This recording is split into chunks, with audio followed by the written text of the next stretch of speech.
एक बार महान वैज्ञानिक अल्बर्ट आइंस्टाइन ने कहा था, तर्क यानी लॉजिक आपको ए से बी तक ले जाएगा, लेकिन इमेजिनेशन आपको ब्रह्मांड के किसी भी छोर तक कभी भी ले जा सकती है। इसमें बिल्कुल भी समय नहीं लगेगा। हमारा ब्रह्मांड काफी बड़ा है, इतना बड़ा है कि इसके एक हिस्से से दूसरे हिस्से तक पहुंचने में प्रकाश की गति से चलने पर आपको 93 अरब साल लग जाएंगे, यानी आपकी आने वाली अरबों खरबों जनरेशन बीत जाएगी, पर आप ऑब्जर्वेबल यूनिवर्स को एक्सप्लोर नहीं कर पाओगे। ऐसे में अनंत ब्रह्मांड को एक्सप्लोर करने की तो आप कल्पना भी नहीं कर सकते। पर दोस्तों, आज हम अपनी कल्पना से ही अनंत ब्रह्मांड को एक्सप्लोर करने वाले हैं और इस सैर में आपको बहुत कुछ जानने को मिलेगा। इसलिए कुर्सी की पेटी बांध लीजिए, क्योंकि स्पेस वेदर बिगड़ने वाला है। दोस्तों, अनंत ब्रह्मांड की सैर करने के लिए हम अपनी कल्पना की उड़ान भरने वाले हैं, लेकिन साथ ही हम अपनी कल्पना को लॉजिक की डोर से बांधे रखेंगे ताकि हम यूनिवर्स की सही जानकारी हासिल कर सके। ब्रह्मांड की अनंतता को जानने के लिए हमें पृथ्वी से ब्रह्मांड के अंतिम छोर तक जाना पड़ेगा। इसलिए हमारे सफर की शुरुआत हमारी प्यारी पृथ्वी से होती है। हमारी पृथ्वी, जिस पर हम सब रहते हैं, वह करीब 13,000 किलोमीटर की चौड़ाई में फैली है और पिछले 4 अरब साल से जीवन को अपने साथ लिए यह पृथ्वी सूर्य के चारों ओर घूम रही है। हमारा सूर्य हमें लेकर गैलेक्सी के सेंटर के चारों ओर घूम रहा है। पिछले 4 अरब सालों में सूरज ने अभी तक सिर्फ 20 बार ही गैलेक्सी के केंद्र के चारों ओर चक्कर पूरे किए हैं। ऐसे में आप समझ सकते हो कि गैलेक्सी कितनी बड़ी है। अगर हम पृथ्वी से सूरज की तरफ चलें तो हमें 15 करोड़ किलोमीटर की दूरी तक चलना पड़ेगा। एक इंसान के पैदल चलने की स्पीड लगभग 5 किलोमीटर प्रति घंटे की है। अगर एक नॉर्मल आदमी सूरज तक पैदल यात्रा कर पाए तो उसे 3,425 साल लगेंगे सूरज तक पहुंचने में, लेकिन अगर हम प्रकाश की गति से चलें तो हमें सूर्य तक पहुंचने में मात्र 8 मिनट का समय लगेगा। सूर्य खुद हमें लेकर 200 किलोमीटर प्रति सेकंड की रफ्तार से चल रहा है, लेकिन हमारा सूरज जिस गैलेक्सी में घूम रहा है यानी मिल्की वे, वह खुद अपने अंदर ऐसे 100 से 400 खरब तारों का घर है और यह इतनी बड़ी है कि इंसानों द्वारा बनाए गए सबसे तेज ऑब्जेक्ट यानी पार्कर सोलर प्रोब, जो कि लगभग 7 लाख किलोमीटर प्रति घंटे की रफ्तार से चलता है, उसे इस गैलेक्सी को इसे पार करने में 20 लाख साल का समय लगेगा और सबसे तेज यानी प्रकाश की गति से 1 लाख साल का समय लग जाएगा। लेकिन प्रकाश से तेज गति संभव ही नहीं है, इसलिए हम अपनी कल्पना की उड़ान से आसानी से मिल्की वे के बाहर आ चुके हैं। दोस्तों, हम आपको बता दें कि मिल्की वे गैलेक्सी अंतरिक्ष में लगभग 600 किलोमीटर प्रति सेकंड की रफ्तार से चल रही है, यानी इतनी बड़ी गैलेक्सी ब्रह्मांड में कछुए की चाल से चल रही है। हमारे यूनिवर्स में करीब 200 अरब गैलेक्सीज मौजूद है और इन सभी गैलेक्सीज में अरबों खरबों तारे मौजूद हैं। इन असंख्य आकाश गंगाओं में हमारी धरती जैसे अरबों ग्रह मौजूद होंगे। हम एक संभावना जता सकते हैं कि इतने अरबों गैलेक्सीज में एक ऐसा ग्रह भी हो सकता है जो बिल्कुल हमारी पृथ्वी जैसा हो और जहां हमारी तरह जीवन भी हो। अगर हम और आगे चलें तो हम अपनी कल्पना से ब्रह्मांड के बाहर पहुंच जाते हैं और हम देखते हैं कि हमारा यूनिवर्स 93 अरब प्रकाश वर्ष में फैला हुआ है, जिसमें खरबों गैलेक्सीज मौजूद है। और आप जानकर हैरान हो जाएंगे कि यह यूनिवर्स खुद भी लगातार फैल रहा है। हम इंसान इसे ऑब्जर्वेबल यूनिवर्स कहते हैं, यानी कि हमारी धरती से हम जितनी दूर तक ऑब्जर्व कर सकते हैं वह ऑब्जर्वेबल यूनिवर्स है। लेकिन यहाँ आकर कहानी खत्म नहीं होती, बल्कि शुरू होती है। सवाल यह है कि जहां पर हम खड़े हैं, क्या वह यूनिवर्स इतना ही बड़ा है? क्या इससे आगे कुछ नहीं है? वैज्ञानिकों के अनुसार हमारा यूनिवर्स ऑब्जर्वेबल यूनिवर्स से 250 गुना ज्यादा बड़ा हो सकता है। दोस्तों, अभी तक हम ब्रह्मांड को इससे आगे नहीं जान पाए हैं, लेकिन सवाल यह है कि यूनिवर्स के बाहर क्या है?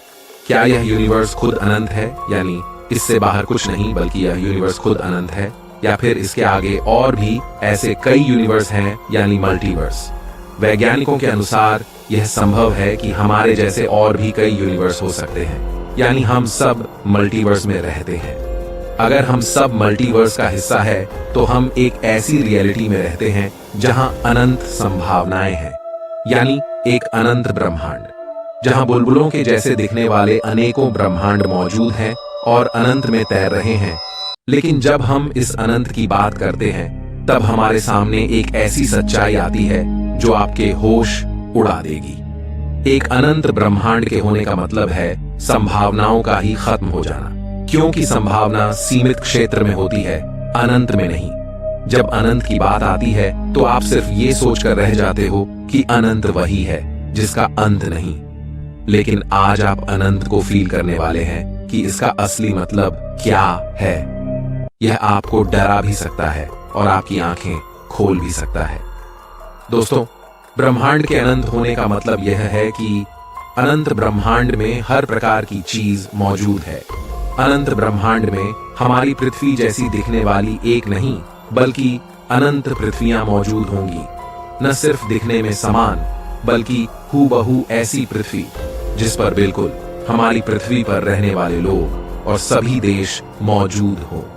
जैसी रियलिटी पृथ्वी पर है, चाहे वो हर इंसान की पूरी जिंदगी की कहानी हो, वैसी अनंत पृथ्वियां वास्तव में होंगी जिनमें रहने वाले लोगों की जिंदगी पूरी तरह आपसे मिलती हो। मतलब न सिर्फ आपसे दिखने में समान बल्कि उनकी जिंदगी में भी वही चल रहा हो जो आपकी जिंदगी में है। लेकिन इसी के साथ इसकी अलग वैरायटी भी अनंत में मौजूद होगी। यानी अगर आप किसी मिशन में फेल हो गए हो तो इस अनंत में कहीं किसी कोने में आपका एक वर्जन उस मिशन में सक्सेसफुल भी हो रहा है। यानी आपके मिशन का अचीव होना संभव है, न कि असंभव, क्योंकि किसी यूनिवर्स में आपका ही एक डिफरेंट वर्जन उसे अचीव कर पा रहा है।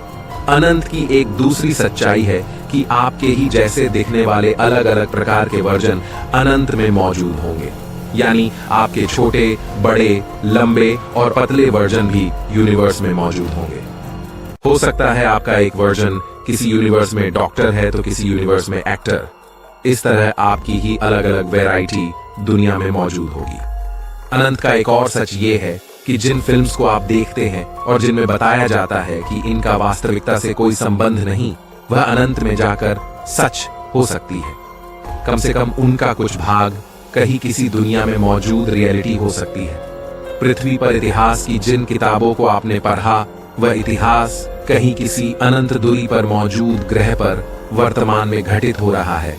यानी अनंत ब्रह्मांड होने का मतलब है अनंत रियलिटीज का एग्जिस्ट करना। यहां आप जानकर हैरान हो सकते हैं कि अनंत में हमारा पास्ट, प्रेजेंट और फ्यूचर कहीं ना कहीं इसी समय एक साथ अस्तित्व में है। यानी जो आपका पास्ट है वो कहीं पर प्रेजेंट है और जो आपका फ्यूचर है वो कहीं किसी अनंत कोने में प्रेजेंट है। लेकिन अगर हम बात करें अनंत ब्रह्मांड में जीवन की, तो न सिर्फ अनंत में जीवन होगा बल्कि विचित्र प्रकार की इंटेलिजेंट लाइफ भी अनंत में मौजूद होगी। क्योंकि हमारी धरती पर जिस तरह लाइफ का इवोल्यूशन हुआ है, उसी तरह किसी अन्य ब्रह्मांड में इवोल्यूशन ने विचित्र प्रकार के जीवों को जन्म दिया होगा। अनंत ब्रह्मांड में ऐसा ग्रह भी होगा जहां चींटी के अंदर इंटेलिजेंस हो और इंसानों में इंटेलिजेंस ना हो। या फिर एक ऐसा ब्रह्मांड भी होगा जहां गधे में इंटेलिजेंस हो, क्योंकि अनंत में हर संभावना मौजूद होगी। अनंत ब्रह्मांड में ऐसे जीव भी होंगे जो हमसे ज्यादा इंटेलिजेंट हो, जिनके सोचने की क्षमता हमसे काफी अधिक और काफी तेज हो, जिस वजह से वो इतने पावरफुल भी हो सकते हैं कि वो अपने सूर्य की पूरी ऊर्जा का उपयोग कर पा रहे हो या एक गैलेक्सी की पूरी ऊर्जा का उपयोग करने में सक्षम हो। अनंत में ऐसे जीवों ने समय को भी समझ लिया होगा और वे एक ब्रह्मांड से दूसरे ब्रह्मांड में जाने में सक्षम होंगे। अगर उन्होंने प्रकाश से तेज चलने की तकनीक खोज ली तो वे टाइम ट्रेवल जैसी तकनीक में भी सक्षम होंगे। अनंत ब्रह्मांड अनंत संभावनाओं को सत्य साबित करता है। इनमें कुछ विचित्र संभावनाएं जिन्हें आप सोच सकते हैं वो हकीकत में घटित होगी। एक अनंत ब्रह्मांड में अगर मल्टीवर्स की बात करें तो कुछ ब्रह्मांड ऐसे भी होंगे जिनके नियम हमसे बिल्कुल अलग हों, जहां इस ब्रह्मांड के नियम लागू नहीं होते, जहां मैटर की जगह उस ब्रह्मांड में एंटी मैटर भी मौजूद हो। विज्ञान के अनुसार ब्रह्मांड रैंडमनेस के चलते अपने आप पैदा हुआ है, और ऐसे में इस रैंडमनेस की वजह से कुछ ऐसे यूनिवर्स भी फॉर्म हुए होंगे जहां के कांस्टेंट हमारे यूनिवर्स से अलग हो, जिस वजह से वहां के नियम भी इस यूनिवर्स से अलग होंगे। तो ऐसे में अनंत ब्रह्मांड में ऐसे कई विचित्र यूनिवर्स हो सकते हैं जिसकी हमने कल्पना भी नहीं की हो। वैज्ञानिकों के अनुसार हमारे यूनिवर्स की एक सीमा होगी, क्योंकि ये एक निश्चित पॉइंट ऑफ टाइम में पैदा हुआ है, लेकिन यह भी एक अनंत का एक छोटा सा हिस्सा मात्र हो सकता है जिसे हम पूरा यूनिवर्स मान बैठे हों। इसलिए वैज्ञानिक यह भी मानते हैं कि एक अनंत ब्रह्मांड कभी पैदा नहीं होगा, बल्कि यह हमेशा से था, है और हमेशा रहेगा। इसे बनाने वाले किसी क्रिएटर की भी कोई जरूरत नहीं होगी, बल्कि यह एक सेल्फ सस्टेन्ड एग्जिस्टेंस का हिस्सा होगा। लेकिन अब एक सवाल जो आपके मन में चल रहा होगा, अगर ब्रह्मांड अनंत है तो इस अनंत ब्रह्मांड में हम इंसान किस वजह से मौजूद है? आखिर हम यहाँ क्यों एग्जिस्ट करते हैं? हमारा मकसद क्या है? इस अनंत के सामने अगर हमारी कोई हैसियत नहीं है तो इसके होने का मकसद क्या है? हम इस ब्रह्मांड में काफी छोटे हैं, ऐसे में इतना बड़ा यूनिवर्स हमारे लिए आखिर एग्जिस्ट ही क्यों करता है? यह सवाल वैज्ञानिकों के लिए सबसे बड़ा सवाल है। कुछ प्रोमिनेंट थिंकर्स ये मानते हैं कि उन्होंने यूनिवर्स में अपना मकसद खोज लिया है, जैसे एलन मस्क, जिनका मानना है कि ह्यूमन सिविलाइजेशन अब तक कई बड़े खतरों को झेल चुकी है और यूनिवर्स में अब तक हमें कोई लाइफ नहीं मिली है। ऐसे में क्यों ना हम पृथ्वी पर मौजूद लाइफ को ही आगे बढ़ाएं, इससे पहले कि लाइफ को नष्ट करने कोई एस्टेरॉइड आ जाए या किसी कैटाक्लिज्मिक इवेंट में हमारा अस्तित्व खत्म हो जाए। इसलिए क्यों ना लाइफ को ही मल्टीप्लेनेटरी बना दिया जाए और हम सब अलग अलग ग्रहों पर रहने लग जाए, ताकि हम अपनी ह्यूमन सिविलाइजेशन को धीरे धीरे यूनिवर्स के अंतिम कोने तक फैला दें। लेकिन दोस्तों, फिर भी हमें इस सवाल का पूरा जवाब नहीं मिलता कि आखिर हम यूनिवर्स में क्यों एग्जिस्ट करते हैं, क्योंकि आखिरकार एक दिन हमें भी खत्म होना ही है, लेकिन मल्टीवर्स हमेशा रहेगा। इसीलिए हम इस मल्टीवर्स में क्यों हैं? जानने के लिए जुड़े रहिए हमारे चैनल से। एक न एक दिन हम ये जान कर रहेंगे कि हम इस यूनिवर्स में किस लिए हैं। मैं मिलता हूं आपसे किसी अगले वीडियो में। तब तक के लिए ब्रह्मांड की गहराइयों में घूमते रहिए, क्योंकि हम सब हैं वोयाजर्स।